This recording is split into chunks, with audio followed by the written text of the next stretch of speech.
کوئی ایک عورت موجود ہے جو وہاں پہ پانی سے کھیل رہی ہے، یا پانی میں اس نے اپنے پاؤں ڈالے ہوئے ہیں اور بار بار پانی کو اچھال رہی ہے۔ اچھا، جب ان کی نظر پڑی کہ یہ عورت موجود ہے تو ظاہر سی بات ہے ان کو تھوڑی سی پریشانی اور فکر لاحق ہوئی کہ اتنے ویرانے میں، اتنے جنگل میں یہ ایک عورت کیسے موجود ہے اور اس کے قریب و جوار میں کوئی بھی نہیں ہے۔ یہ اکیلا تنہا وجود یہاں پہ کیا کر رہا ہے؟ یہ جب مزید قریب گئے، جا کے دیکھا تو بتاتے ہیں کہ بہت ہی حسین و جمیل خوبصورت عورت تھی، اور اس کے بہت ہی لمبے لمبے گھنے بال تھے، اور جب وہ اس کے قریب جا رہے تھے تو ان کو احساس ہو رہا تھا کہ ایک دھیمی دھیمی سی خوشبو ہے جو ان کے ارد گرد کے ماحول کو معطر کر رہی ہے۔ بہرحال جیسے جیسے یہ قریب جاتے گئے اور وہ جو عورت تھی وہ ان کی طرف دیکھنے لگی۔ اب جب وہ ان کی طرف دیکھنے لگی تو انتہائی گوری، بہت خوبصورت، بہت ہی حسین عورت تھی، اور وہ ان کو اشارہ کرنے لگی کہ میری طرف آؤ، یعنی کہ وہ اپنی طرف بلانے کا اشارہ کر رہی تھی۔ اب یہ ایک کنفیوژن کا شکار تھے کہ جائیں یا نہ جائیں، کیونکہ وہاں پہ پانی تھا، لیکن جیسے جیسے یہ آگے بڑھتے جا رہے تھے وہ اور پانی میں ہوتی چلی جا رہی تھی۔ فائنلی یہ بتاتے ہیں کہ وہ تقریباً اس کی صرف گردن باہر رہ گئی تھی، یعنی کہ وہ اس قدر پانی میں جا چکی تھی، اور وہ ان کو اشارہ کر رہی تھی کہ جیسے اور قریب آؤ۔ اب یہ بتاتے ہیں کہ یہ مزید قریب گئے اور تقریباً ان کا جو پانی ہے وہ گھٹنوں کو لگنے لگا تھا، تو اب ان کو احساس ہونا شروع ہوا کہ یہ کچھ خطرناک بات ہے۔ یہ اس طرح کا بیہیو جو کر رہی ہے یہ نارملی عورتیں نہیں کیا کرتی۔ ان کے دماغ نے کام کرنا شروع کیا، اور انہوں نے وہیں سے اس سے پوچھا کہ تم کون ہو، کیا چاہتی ہو؟ تو کچھ جواب نہ دیا۔ انہوں نے پھر دوبارہ پوچھا کہ تم کون ہو اور کیا چاہتی ہو؟ یہ سننے کے بعد وہ جو عورت تھی وہ مسکرانے لگی اور ان کو اشارہ کرنے لگی کہ جیسے اور قریب آ جائیں۔ اب ان کو اندازہ ہو چکا تھا کہ یہ 14ویں کی رات ہے، اور یقیناً اس ندی پہ جو عورت موجود ہے یہ کوئی نارمل عورت نہیں ہے۔ انہوں نے لہٰذا آیت الکرسی پڑھنا شروع کی۔ یہ بتاتے ہیں کہ جیسے جیسے یہ آیت الکرسی پڑھ رہے تھے ویسے ویسے وہ عورت زور زور سے ہنسنا شروع کر رہی تھی۔ اب یہ بتاتے ہیں کہ آیت الکرسی پڑھتے ہوئے پھر ایسا ہوا کہ یہ ہکلانے لگے۔ ان کے الفاظ ان کا ساتھ نہیں دے رہے تھے۔ ان کو حالانکہ یاد تھی، قرآن کی کافی آیات یاد تھیں، لیکن جب وہ پڑھنے کی کوشش کرتے تو ایسا لگتا کہ ان کا منہ بند ہونے لگا ہے، ان کی زبان ان کا ساتھ نہیں دے رہی۔ اب ان کے پسینے چھوٹنا شروع ہو گئے تھے، گھٹنوں گھٹنوں پانی میں موجود تھے۔ وہ جو عورت تھی وہ گردن تک پانی میں تھی، اور جب بالکل ہی ان کے الفاظ اٹکنے لگے تو وہ جو عورت تھی اور بری طرح ہنسنے لگی اور کہنے لگی پڑھو نا، اب پڑھ کیوں نہیں رہے، اور پڑھو۔ اب ان کو احساس ہو چکا تھا کہ ان کے ساتھ بہت کچھ غلط ہو رہا ہے، یہ بہت بری طرح پھنس چکے ہیں، لیکن انہوں نے دوبارہ سے ہمت کی اور دوبارہ سے اپنے آپ کو سنبھالا اور اللہ کا نام لینا شروع کیا۔ تو الحمدللہ آہستہ آہستہ کر کے انہوں نے پوری آیت الکرسی پڑھ لی، اور جب پوری آیت الکرسی پڑھی تو دیکھتے ہی دیکھتے وہ عورت مزید پانی میں گئی اور بالکل ڈوب گئی، یعنی غائب ہو گئی۔ اس کے بعد یہ بتاتے ہیں کہ یہ واپس باہر آئے، ان کی شدید حالت خراب تھی، کافی سفر یہ کر چکے تھے، مگر 2 سے 3 دن کا سفر مزید باقی تھا، اور ان کی حالت بہت زیادہ خراب ہو رہی تھی۔ ان کو مسلسل محسوس ہو رہا تھا کہ ان کو شدید بخار ہو رہا ہے، ان کا جسم تپ رہا ہے۔ ان کے پاس کوئی ایسی دوا، کوئی چیز موجود نہ تھی، نہ قریب و جوار میں کوئی اور بندہ موجود تھا جو ان کی مدد کر سکتا۔ اب ان کی سمجھ نہیں آ رہا تھا کہ یہ آگے بڑھیں یا پیچھے جائیں، یہ اسی کنفیوژن کا شکار تھے۔ بہرحال اس طرح سے ہوا کہ یہ لیٹ گئے اور مسلسل اللہ کا کلام کرنے لگے، اور جب یہ مسلسل آیات وغیرہ پڑھتے رہے تو ان کو ایک دم سے نیند آ گئی۔ اور یہ بتاتے ہیں کہ جب ان کے دادا کو نیند آ گئی تو انہوں نے ایک خواب دیکھا۔ اس خواب میں انہوں نے دیکھا کہ ایک کوئی بزرگ ہیں جو ان کے خواب میں آئے ہیں، وہ ان کو بتا رہے ہیں کہ پریشان نہیں ہو، اٹھو، اور جو الٹے ہاتھ کی طرف راستہ جا رہا ہے اس طرف چلنا شروع کر دو، انشاءاللہ سب صحیح ہو جائے گا۔ اب یہ بتاتے ہیں کہ جیسے ہی انہوں نے یہ خواب دیکھا تو ایک دم سے چونک کے وہ اٹھے، ان کی آنکھ کھلی، اور ان کو اپنا جو خواب تھا وہ اچھی طرح یاد تھا کہ ان کو خواب میں کہا گیا ہے کہ اپنے لیفٹ سائڈ پہ چلنا ہے آپ کو۔ تو جب یہ اٹھ کے بیٹھے تھے تو جو ان کا لیفٹ سائڈ تھا اس طرف انہوں نے چلنا شروع کر دیا پوٹلی لے کے۔ ان کو چلتے چلتے ابھی 1 سے 1.5 گھنٹہ ہی گزرا تھا، اور یہ بخار میں شدید تپ رہے تھے۔ ان کو لگ رہا تھا کہ اب یہ مزید نہیں چل سکیں گے اور کسی بھی وقت گر جائیں گے۔ تو اسی دورانیے میں انہوں نے دیکھا کہ سامنے پیڑ کے پاس کروٹ میں ایک شخص بیٹھا ہوا ہے، اور وہ جو شخص ہے وہ ان کو دیکھ کے مسکرا رہا ہے، اور پھر اس نے ان کو سلام کیا۔ جب اس نے ان کو سلام کیا تو ان کی بھی ہمت بندی، انہوں نے جواب دیا اور انہوں نے اللہ کا شکر ادا کیا کہ کوئی اللہ کا بندہ نظر تو آیا مجھے۔ اب یہ بتاتے ہیں کہ وہ جو بندہ تھا جس نے ان کو سلام کیا تھا، اس کو انہوں نے اپنی ساری طبیعت اور سارے ماجرے کا بتایا کہ ایسے ایسے ایک عورت مجھے ملی تھی اور اس کے بعد سے میری طبیعت خراب ہو گئی ہے۔ تو وہ جو صاحب ان کو ملے تھے انہوں نے ان پہ کچھ پڑھ کے پھونکا، کچھ دم وغیرہ کیا، اور ایک یہ بتاتے ہیں کہ مٹھائی کی طرح کوئی چیز تھی جو ان کو دی اور ان کو کہا کہ آپ یہ کھا لیں، انشاءاللہ صحیح ہو جائیں گے۔ اور ایسا ہی ہوا کہ وہ جو صاحب تھے انہوں نے یہ مٹھائی یا جو بھی کھانے کی چیز تھی وہ لی اور اس کے بعد فوراً کھا لیا، اور جب کھایا انہوں نے تو یہ بتاتے ہیں کہ دوبارہ ان کی آنکھ لگ گئی اور ایسا لگنے لگا کہ ان کو نیند آ رہی ہے۔ تو پھر یہ سو گئے، اور جب ان کی آنکھ کھلی تو یہ اسی جگہ موجود تھے، اور جب سو کے اٹھے تو بالکل فریش تھے۔ ایسا لگ رہا تھا کہ نہ طبیعت خراب ہے، نہ بخار ہے، نہ جسم میں درد ہے، نہ کوئی خوف ہے، بہت مکمل طور پہ اطمینان کا شکار تھے۔ اور پھر انہوں نے جو اپنا سفر تھا اس کو جاری رکھا اور پھر خیریت سے وہاں پہنچ گئے جہاں پہنچنا چاہتے تھے۔ وہاں پہنچنے کے بعد وہ جو تعزیت کا سلسلہ ہے وہ انہوں نے کیا اور اس کے بعد واپس آ گئے۔ تو یہ ایک اسٹرینج واقعہ تھا جو ان کے دادا کے ساتھ پیش آیا تھا، اور یہ بتاتے ہیں کہ آج تک اس کی ایکسپلینیشن نہیں ملی کہ یہ کیوں تھا، کیسے ہوا تھا، وہ عورت کون تھی، اس کے بعد جو وہ ایک صاحب ملے تھے وہ کون تھے۔ اچھا، اسی طرح کا ایک چھوٹا سا اسٹرینج واقعہ ہے جو میں نے خود وٹنس کیا ہے۔ وہ اس طرح سے ہے کہ ہم یہاں پہ جہاں پہ رہا کرتے ہیں، جہاں پہ ہم موجود ہیں، تو یہاں بہت سارے پاکستانی رہا کرتے ہیں، اور یہ جو واقعہ ہے اس کا میں نے کسی اور پلیٹ فارم پہ بھی اظہار کیا تھا، لیکن بہرحال وہ جو لسنرز ہیں جو یہاں پہ موجود ہیں ان کے لیے بتا دیتا ہوں، اور فردر جو بھی اس کی اپڈیٹ مجھے ملے گی وہ بھی میں آپ سے شیئر کروں گا۔ تو وہ اس طرح سے ہے کہ یہاں پہ ایک فیملی رہتی ہے پاکستانی۔ اب یہاں پہ ہوا یہ کرتا ہے کہ آپ کو اگر کوئی سامان وغیرہ لینا ہو تو دو آپشن ہوتے ہیں۔ جیسے اگر آپ نئے یہاں پہ آئیں، آپ نے سامان خریدنا ہے، فرنیچر خریدنا ہے، واشنگ مشین اور سب چیزیں خریدنی ہیں، تو یا تو آپ نئی چیزیں خرید سکتے ہیں جو یہاں پہ آؤٹ لیٹس موجود ہوتے ہیں، ورنہ پھر دوسرا آپشن ہوتا ہے آپ کے پاس اسپاٹ کا۔ اسپاٹ کیا ہوتا ہے کہ قریبی اس طرح کی ایک شاپ یا آفس یا ایک لوکیشن ہوتی ہے جہاں پہ آپ کو یہ ساری آلموسٹ نئی چیزیں مل جاتی ہیں مارکیٹ سے کم ریٹ پہ۔ تو واقعہ کچھ اس طرح سے ہے کہ جو ہمارے ایک جاننے والے ہیں، ہمارے بہت اچھے دوست ہیں، ان سے ابھی میری ملاقات ہوئی تھی تقریباً 5-6 دن پہلے۔ تو وہ میرے پاس آئے تو انہوں نے مجھے بتایا کہ بھائی وہ فلاں فلاں صاحب جو ہیں، میں نے کہا ہاں بالکل ہیں، تو ان کی جو بیٹی ہے آج کل اس کے ساتھ عجیب ایب نارمل چیزیں ہو رہی ہیں۔ تو میں نے پوچھا کہ بھائی کیا ہو رہا ہے، کس طرح کا معاملہ ہے اور کیا کچھ ہو رہا ہے؟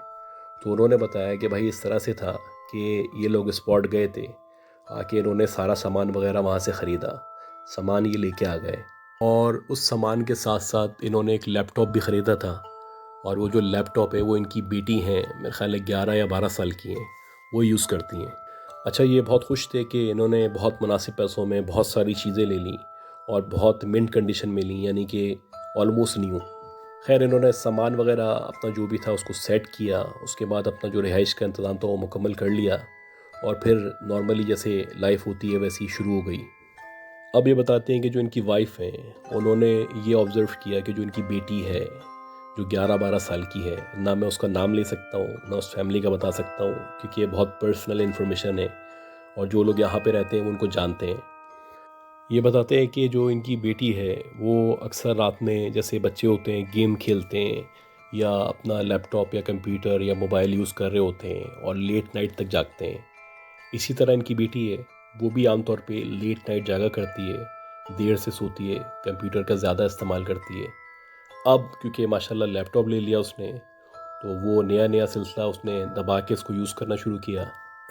گھر والے جو ہیں وہ بھی خوش تھے کہ چلو ٹھیک ہے، کوئی ایکٹیویٹی ہے جو اس کو ملی ہوئی ہے، اور کسی نے کوئی ریسٹرکٹ نہیں کیا، نہ کوئی پابندیاں لگائیں۔ بہرحال ان کی جو والدہ ہیں وہ بتاتی ہیں کہ میں نے 2-3 دن پہلے آبزرو کیا، وہ اس طرح سے تھا کہ جیسے رات میں اٹھی تو میں نے یہ دیکھا کہ یہ لیپ ٹاپ کی اسکرین پہ دیکھ رہی ہے اور کسی سے بات کر رہی ہے، یعنی سامنے کوئی نظر نہیں آ رہا۔ تو اوبویسلی میرے ذہن میں آیا کہ شاید کوئی اس کی فرینڈ ہو جس سے بات کر رہی ہو۔ تو ایک دن ہو گیا، اسی طرح پھر میں نے دوسرے دن دیکھا۔ جب میں نے دوسرے دن دیکھا تو وہ پھر بات کر رہی تھی، اور میں نے کوشش کی کہ میں دیکھ سکوں یہ کس سے بات کر رہی ہے، تو وہ جو اسکرین تھی وہ اس کی آف تھی۔ جب میں نے یہ دیکھا تو میں بہت زیادہ شاک ہو گئی، اور میری سمجھ نہیں آیا کہ یہ کیا ہوا ہے اور کیا ہو رہا ہے۔ میں نے اپنی بیٹی کو پتہ نہ چلنے دیا کہ میں اس کو آبزرو کر رہی ہوں۔ اسی طرح یہ بتاتی ہیں کہ تیسرا دن ہوا۔ جب تیسرے دن میں نے دیکھا تو باقاعدہ لیپ ٹاپ کی اسکرین کھلی ہوئی تھی اور ہمارا جو وائی فائی تھا وہ بند تھا، ہمارے پاس نیٹ کی کنیکٹیوٹی نہیں تھی، لیکن یہ پھر بھی ہیڈ فون لگا کے کسی سے بات کر رہی تھی۔ اچھا، اس کے قریب میں نہ کوئی موبائل موجود تھا، نہ کوئی ڈیوائس تھی اس کے پاس، نہ کوئی ڈیوائس کنیکٹڈ تھی۔ کافی دیر تک میں آبزرو کرتی رہی۔ یہ باقاعدہ ویسے بات کر رہی تھی جیسے عام طور پہ لوگ اپنے فرینڈس سے، کسی جاننے والے سے، کسی پرانے جاننے والے سے بات کیا کرتے ہیں۔ اب جب یہ سچویشن تھی تو انہوں نے اپنے شوہر کو بتایا اور اپنے شوہر سے بھی کہا کہ دیکھیں اس طرح میں نے آبزرو کیا ہے۔ تو ان کے شوہر وہی جو بات ہوتی ہے کہ تمہارا وہم ہوگا، وہ کسی سے موبائل پہ بات کر رہی ہوگی، بلوٹوتھ کنیکٹ کیا ہوا ہوگا یا میسنجر پہ بات کر رہی ہوگی۔ اب انہوں نے کیا کیا کہ جو بھی موبائل ڈیوائسز یا ہیڈ فون ایون موجود تھا اس کی کنیکٹیوٹی انہوں نے چیک کی، ہر طرح سے انٹرنیٹ کو، وائی فائی کو ڈسیبل کیا اور انشور کیا کہ کوئی کسی بھی قسم کی انٹرنیٹ کی کنیکٹیوٹی موجود نہ ہو اور میں آبزرو کر سکوں کہ یہ اب کس طرح کا بیہیو کرتی ہے۔ تو جو چوتھی رات تھی انہوں نے ایسے ہی کیا، تمام ڈیوائسز ڈسکنیکٹ کر دیں، کوئی اس کے پاس ٹول موجود نہیں تھا، نہ انٹرنیٹ موجود تھا، نہ وائی فائی موجود تھا۔ پھر وہی ہوا کہ رات میں انہوں نے 3 بجے دیکھا کہ ان کی بیٹی نے ہیڈ فون لگایا ہوا ہے، لیپ ٹاپ کی اسکرین پہ دیکھ رہی ہے، اسکرین پہ کچھ بھی موجود نہیں ہے، نہ کوئی میسنجر کھلا ہوا ہے اور کسی سے مسلسل بات کر رہی ہے۔ بات کرتے کرتے وہ ایک عجیب سی لینگویج ہے وہ بھی یوز کر رہی ہے جو انہوں نے کبھی نہیں سنی۔ اچھا، یہ چیز جو ہے پھر ان کے ہسبینڈ نے بھی دیکھی اور پھر یہ کہ سب میں، پوری فیملی میں پتہ چل گیا کہ یہ کچھ نہ کچھ ایسی اب نارمل حرکت کر رہی ہے، بیہیو کر رہی ہے۔ تو اس کے جو پیرنٹس ہیں وہ آج کل فکر مند ہیں، وہ چاہتے ہیں کہ کچھ اس کے بارے میں ہیلپ ہو سکے، کچھ پتہ چل سکے کہ یہ آخر ہو کیا رہا ہے۔ ان کا بھی یہ خیال ہے کہ یہ کوئی اب نارمل ایکٹیویٹی ہے یا پیرا نارمل ہے۔ بہرحال وہ تھوڑا سا پریشان ہے۔ یہ بات مجھے پتہ چلی تھی تو میں نے سوچا کہ آپ سے شیئر کروں۔ ابھی اس کی فردر انویسٹیگیشن ہونا باقی ہے۔ ابھی ان کا ارادہ ہے کہ اس کو کسی عامل کو یا کسی جاننے والے کو دکھائیں گے، کیونکہ یہ جو سوسائٹی ہے یہاں پہ پیرا نارمل انویسٹیگیٹر کا یا عامل کا ملنا بڑا مشکل ہے اور بہت مشکلات کا سامنا ہوتا ہے۔ اس کیس کے بارے میں فردر مجھے جو بھی اپڈیٹ ملے گی وہ میں آپ سے شیئر کروں گا، اور اگر کوئی ویڈیو میں بنا سکا اس لڑکی کی تو میں ڈیفینیٹلی جو بھی پرائیویسی ہے اس کے مطابق آپ کو ضرور شیئر کروں گا۔ اچھا گائز، آج کی جو تیسری اسٹوری ہے اس طرف اب چلتے ہیں۔ وہ اسٹوری بھی میں آپ سے شیئر کر دیتا ہوں، اور یہ بھی بہت ہی انٹرسٹنگ اسٹوری ہے، بہت اسٹرینج اسٹوری ہے، اور یہ جن صاحب کے ساتھ پیش آیا واقعہ، ان کا تعلق ملیر سے ہے، اور یہ جو واقعہ بتا رہے ہیں یہ ان کے جو فادر ہیں ان کے ساتھ ہوا تھا۔ یہ بتاتے ہیں کہ یہ 1973 کی بات ہے، اور ان کے فادر جو ہیں ان کو کسی دوسرے شہر جانا تھا، اور وہ جو شہر دوسرا ہے وہاں پہ ٹرین کے تھرو جا سکتے تھے۔ پرانا دور تھا، یہ جو اسٹیشن ہے یہ ڈرگ روڈ کا جو حصہ ہے، خاص طور پہ یہ حصہ بہت ویران ہوا کرتا تھا۔ ابھی بھی آپ جائیں تو یہاں پہ ویرانیت ٹپکتی ہے۔ خیر، ان کے جو فادر تھے انہوں نے ٹرین کا ٹکٹ لیا، اور ان کی جو ٹرین تھی وہ تقریباً 7 بجے کی تھی شام میں، اور یہ اسٹیشن حسب معمول تھوڑا سا پہلے پہنچ گئے، یعنی 6:30 بجے تک یہ وہاں پہ پہنچ گئے۔ اب جب یہ وہاں پہ پہنچے تو ان کو پتہ چلا کہ جو ٹرین ہے وہ تقریباً 5 سے 6 گھنٹے لیٹ ہو جائے گی۔ اب ان کی سمجھ نہیں آ رہا تھا کہ یہ کیا کریں، واپس چلے جائیں یا بیٹھے رہیں۔ اب واپس جائیں تو دوبارہ سے پھر وہ کاسٹ لگے گی، ٹائم لگے گا، جانا آنا اور ساری چیزیں۔ تو انہوں نے سوچا کہ یہ جو ٹائم ہے میں یہیں پہ گزار لیتا ہوں، اور اسی طرح یہ اسٹیشن پہ بیٹھ گئے، اور انہوں نے جو بھی 5-6 گھنٹے تھے وہ یہاں پہ گزارنا مناسب سمجھا۔ اب اس طرح سے ہوا کہ جو 3 گھنٹے ہیں وہ گزر چکے تھے، اکا دکا مسافر تھے ان کے ساتھ جو اسی ٹرین کا ویٹ کر رہے تھے۔ اب جب 3 گھنٹے مزید گزر چکے تو پتہ چلا یہ جو ٹرین ہے اس کو آنے میں مزید 3 گھنٹے اور لگ جائیں گے، یعنی وہ جو 5-6 گھنٹے تھے وہ 9-10 گھنٹوں میں کنورٹ ہو چکے تھے۔ الٹیمیٹلی رات کے 1-2 بجے ٹرین آنی تھی، اور پھر ان کی سمجھ سے باہر تھا کہ اب میں کیا کروں اس ٹائم، اس رات میں، کیونکہ اس وقت 8-9 بجے بھی تقریباً آدھی رات ہوا کرتی تھی۔ تو انہوں نے یہی سوچا کہ میں یہاں پہ ہی ویٹ کر لیتا ہوں، باقی جو مسافر تھے وہ ایک ایک کر کے چلے گئے۔ سب نے یہ سوچا کہ اب رات میں ہی آئیں گے اور پھر بیٹھ کے چلے آئیں گے ٹرین میں۔ یہ بتاتے ہیں کہ یہ جو حصہ ہے یہ پورا ویران، سنسان تھا، یہاں پہ درخت موجود تھے، اس کے علاوہ یہاں پہ ایک آدھ اسٹیشن ماسٹر کے علاوہ کوئی بھی موجود نہ تھا۔ یہ ویٹ کر رہے تھے کہ کیسے یہ ٹائم گزرے اور وہ ٹرین میں بیٹھیں اور اپنی منزل کی طرف روانہ ہو سکیں، کہ اسی دورانیے میں انہوں نے دیکھا کہ تقریباً رات کے 12 بجے کا ٹائم تھا۔ شدید سردی ہو رہی تھی، دھند نے اس پورے علاقے کو اپنی لپیٹ میں لیا ہوا تھا۔ اسی دورانیے میں ان کو ایک شخص اپنے لیفٹ سائڈ سے چلتا ہوا آتا ہوا دکھائی دیا۔ اب دھند بھی موجود تھی، اسٹیشن ماسٹر بھی موجود نہ تھا، کوئی ایک مسافر بھی اس اسٹیشن پہ نہ تھا۔ تو انہوں نے دیکھا کہ چلو شکر ہے کوئی بندہ تو یہاں پہ نظر آیا، میں اکیلا کافی دیر سے یہاں پہ بیٹھا ہوا ہوں اور میرا دل گھبرا رہا ہے۔ یہ بتاتے ہیں کہ جیسے تیسے وہ شخص ان کے برابر والی سیٹ پہ، یعنی ان کے جو لیفٹ سائڈ پہ سیٹ لگی ہوئی تھی، وہاں پہ آ کے بیٹھ گیا۔ اسی دوران یہ میں ان کو محسوس ہوا کہ یہ جو شخص آ کے بیٹھا ہے اس نے بہت تیز کوئی عطر یا پرفیوم لگایا ہوا ہے، کیونکہ جب سے یہ آ کے بیٹھا ہے ماحول بہت معطر ہوا ہوا ہے، خوشبو پھیلی ہوئی ہے۔ لیکن ان کے ساتھ تو ایک پرابلم تھی کہ وہ یہ تھی کہ خوشبو سے ان کو الرجی تھی، اور جب یہ خوشبو کو اسمیل کرتے تھے یا ان کو خوشبو آتی تھی تو ان کو چھینکیں شروع ہو جاتی تھی، اور ایسا لگنے لگتا تھا کہ جیسے نزلہ زکام شروع ہو گیا ہے۔ تھوڑی دیر تک تو یہ وہاں پہ بیٹھے رہے اور انتظار کرتے رہے کہ شاید خوشبو آنا کم ہو، لیکن بہرحال کافی دیر گزر گئی اور وہ خوشبو کم نہیں ہو رہی تھی، ان کو مسلسل چھینکیں آ رہی تھیں۔ اب انہوں نے سوچا کہ میں یہاں سے اٹھ کے کسی اور طرف چلا جاتا ہوں اور اگلی سیٹ پہ جا کے بیٹھ جاؤں گا۔ لیکن بہرحال ایسا ہوا کہ جو خوشبو تھی وہ مسلسل آ رہی تھی، یہ دوسری سیٹ پہ جا کے بیٹھ گئے تو وہ جو شخص تھا جو پہلے دوسری سیٹ پہ بیٹھا تھا وہ ان کو بالکل برابر میں آ کے بیٹھ گیا۔ یہ ایک سیٹ پہ تھے، وہ ان کی برابر والی سیٹ پہ تھا۔ اب ان کو مزید الجھن ہونے لگی اور یہ پریشانی کا شکار تھے۔ ان کو محسوس ہو رہا تھا کہ آہستہ آہستہ ان کی طبیعت خراب ہونا شروع ہو چکی ہے، اور یہ چاہ رہے تھے کہ کسی بھی طرح یہ شخص آگے پیچھے ہو جائے یا میں یہاں سے دور ہو جاؤں، کیونکہ ٹرین آنے میں ابھی بھی 1-2 گھنٹے باقی ہیں، اور اگر میں یہاں پہ بیٹھا رہوں گا تو میری طبیعت شدید خراب ہو جائے گی۔ یہ انہیں خیالات میں تھے کہ وہ جو شخص تھا وہ اٹھا اور اب باقاعدہ ان کے قریب آ گیا۔ وہ ایک بہت لمبا سا شخص تھا اور ایک عجیب سی اس نے شال اوڑھی ہوئی تھی، اور جب وہ ان کے قریب آیا تو ان سے پوچھنے لگا کہ آپ کو کہاں جانا ہے۔ اس کا یہ سوال سن کے انہوں نے رسمی سا جواب دیا اور کہا کہ مجھے فلاں فلاں جگہ جانا ہے اور میں ویٹ کر رہا ہوں ٹرین کا۔ یہ بات کرتے کرتے وہ جو شخص تھا وہ ان کے بالکل قریب بیٹھ گیا۔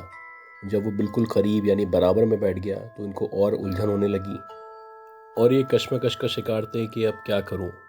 بہرحال جیسے ہی ان کو زیادہ الجھن ہونے لگی تو یہ اٹھے اور اٹھ کے ایک دم آگے کی طرف بڑھنے لگے۔ جیسے ہی یہ اٹھے اور آگے بڑھنے لگے تو وہ جو شخص موجود تھا وہ ایک دم سے ان کے بالکل قریب آیا، اور قریب آ کے اس نے ان کا ہاتھ پکڑ لیا۔ یہ بتاتے ہیں کہ جب اس نے میرا ہاتھ پکڑا تو اس کا ہاتھ اس طرح شدید سرد تھا جیسے کوئی برف ہے، کسی برف نے مجھے پکڑ لیا ہے، اور دیکھتے ہی دیکھتے جو میرا ہاتھ تھا جو اس نے پکڑا ہوا تھا وہ سن ہونا شروع ہو گیا، اور ایسا لگنے لگا کہ میرے قابو میں میرا ہاتھ نہیں ہے۔ میں بہت بری طرح ڈر چکا تھا، میری سمجھ سے باہر تھا کہ یہ کون عجیب شخص ہے جس نے میرا ہاتھ پکڑ لیا ہے اور چھوڑ بھی نہیں رہا۔ میں نے اس سے بولا کہ بھائی میرا ہاتھ چھوڑیں، آپ نے میرا ہاتھ کیوں پکڑا ہے؟ یہ بتاتے ہیں کہ اسی دورانیے میں جب یہ بات چیت چل رہی تھی کہ ایک دم سے وسل بجی، یعنی کہ جیسے ٹرین آ رہی ہے، اور وہ جو شخص تھا وہ ان کو کھینچ کے پٹری کے اوپر لے آنے لگا۔ یہ اپنی پوری کوشش کر رہے تھے کہ اس سے اپنے آپ کو چھڑا سکیں، اپنا ہاتھ چھڑا سکیں، لیکن یہ مکمل طور پہ بے بس تھے۔ ان کو لگ رہا تھا کہ 5-6 لوگ ہیں جو مل کے ان اکیلے کو اٹھا رہے ہیں۔ ان کا اس آدمی کے اوپر کوئی بس نہیں چل رہا تھا، نہ یہ کچھ کر پا رہے تھے۔ وہ آرام سے ان کو کھینچتا ہوا پٹری کے اوپر لے گیا، اور نہ صرف وہ پٹری کے اوپر لے کے گیا بلکہ اس شخص نے ان کا جو منہ تھا اس کو پکڑ کے زمین کے اوپر رکھا، اس کے اوپر اپنا پاؤں رکھا، اور جو پاؤں اس نے ان کے اوپر رکھا ہوا تھا، ان کے منہ کے اوپر رکھا ہوا تھا، ایسا لگ رہا تھا کہ یہ تنوں وزن کے نیچے دبے ہوئے ہیں، یہ ذرا سا بھی موو نہیں کر پا رہے تھے۔ اور وہ جو شخص تھا وہ بہت بری طرح ہنس رہا تھا، ان کو کہہ رہا تھا کہ آج تیری موت اس ٹرین کے نیچے آ کے ہوگی، اور زور زور سے ہنس رہا تھا۔ اب ان کی سمجھ میں آ چکا تھا کہ یہ جو بھی شخص ہے یہ چاہتا ہے کہ میں یہاں پہ اس ٹرین کے نیچے آ کے مر جاؤں، لیکن ان کو یہ بھی اندازہ ہو چکا تھا کہ یہ جو بھی شخص ہے یہ نارمل انسان نہیں ہے، یہ یقیناً کوئی غیر مرئی مخلوق ہے۔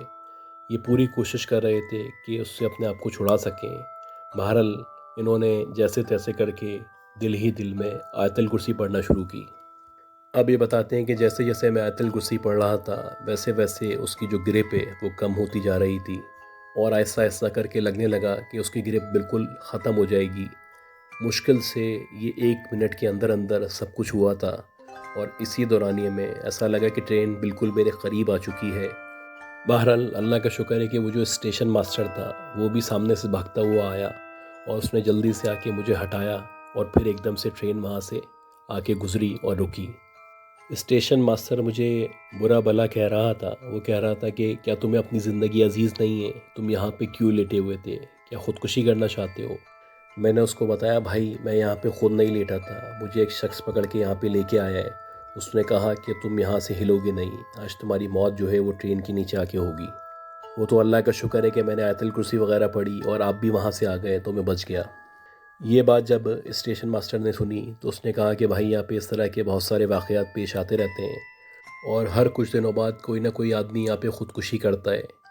اللہ کا شکر ہے کہ آپ آج بچ گئے، ورنہ ہو سکتا ہے کہ آپ کے بارے میں بھی لوگ یہی باتیں کر رہے ہوتے کہ اس نے خودکشی کر لی، پتہ نہیں شاید پریشان تھا بیچارہ۔ تو گائز امید کرتا ہوں یہ جو بھی سٹوریز ہیں آپ کو پسند آئی ہوں گی۔ اگر آپ کو یہ سٹوریز پسند آئی ہیں تو پلیز میرے چینل کو لائک کریں، سبسکرائب کریں اور شیئر کریں۔ دعاؤں میں یاد رکھیے گا کہ اللہ ہم سب کو صحت دے، زندگی دے، کامیابی دے۔ اپنا خیال رکھیے گا۔